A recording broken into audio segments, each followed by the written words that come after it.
ఈ సంక్రాంతి సంబరాలు చాలా కాలంగా యుగాల నుండి ఒక సంప్రదాయం ప్రకారం సంస్కృతి ఆచారాల ప్రకారం తెలుగువారు జరుపుకుంటున్నటువంటి అతి పెద్ద పండుగ సంక్రాంతి పండుగ. ప్రతి పండుగ ఒకరోజు జరుపుకుంటే సంక్రాంతి పండుగని మాత్రం మనం 3 రోజులు జరుపుకుంటాం. భోగి, మకర సంక్రాంతి, కనుమ. ఈ 3 రోజులు కూడా తెలుగు వారికి, ప్రపంచంలో ఉండే తెలుగు వారందరూ అత్యంత ప్రీతిపాత్రంగా జరుపుకునే ఇష్టమైన పండుగ సంక్రాంతి. రైతు తన కష్టాన్ని చేసి పంటలు పండించి అన్ని రకాల పంటలను ఇంటికి తీసుకువచ్చి గాదెలని నింపి పిల్లల భవిష్యత్తు కోసం ఎన్నో ఆశలతో ఎన్నో ఆకాంక్షలతో తన యొక్క పంటని చూసి మురిసిపోయి అమ్ముకొని తినడానికి గాది నిండా గింజలుంచుకొని చక్కగా ఆనందించే రోజులు ఈ మకర సంక్రాంతి రోజులు.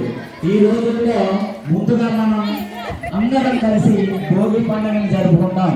చలికాలంలో వెచ్చని భోగి మంటలు కాస్తూ వేడి నీళ్ళు స్నానం చేస్తూ దేవతలను పూజిస్తూ చక్కగా జరుపుకునే మొదటి రోజు పండుగ భోగి అయితే, సూర్యుడు ప్రతి నెల కూడా ఒక రాశిలో ప్రవేశిస్తాడు. అలా మేషరాశిలో ప్రవేశిస్తే మేష సంక్రమణం అని, వృషభ రాశిలో ప్రవేశిస్తే వృషభ సంక్రమణం అని, ఇలా మకర రాశిలోకి వచ్చేసరికి మకర సంక్రాంతిని మనం జరుపుకుంటాము.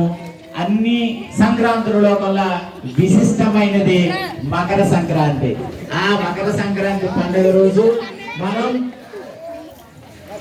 కొత్త బట్టలు ధరిస్తాము, పిండి వంటలు వండుకుంటాము, కుటుంబ సభ్యులతోనూ బంధువులతోనూ సరదాగా గడుపుతాము. అలాగే కోడి పందాలు, ఎడ్ల పందాలు, అలా రకరకాల ఆట పాటలతోనూ వినోద కార్యక్రమాలను నిర్వహించుకుంటాము. ఇక కనుమ రోజైతే మన వ్యవసాయానికి ఆధారమైనటువంటి పశువులను పూజిస్తాం. వాటికి ఇష్టమైన ఆహారాన్ని ఆ రోజు పెడతాం.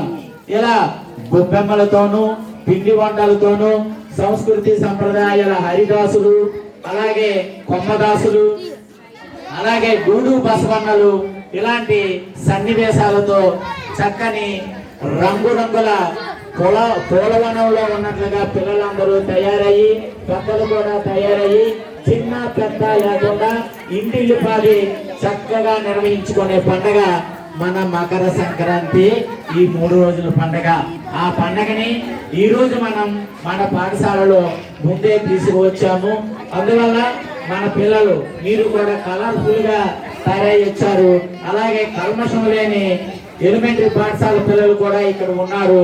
అందరూ కూడా చక్కగా ఆనందించండి. పిల్లలు చేసే సంస్కృతి కార్యక్రమాలను చూసి ఎంజాయ్ చేయండి.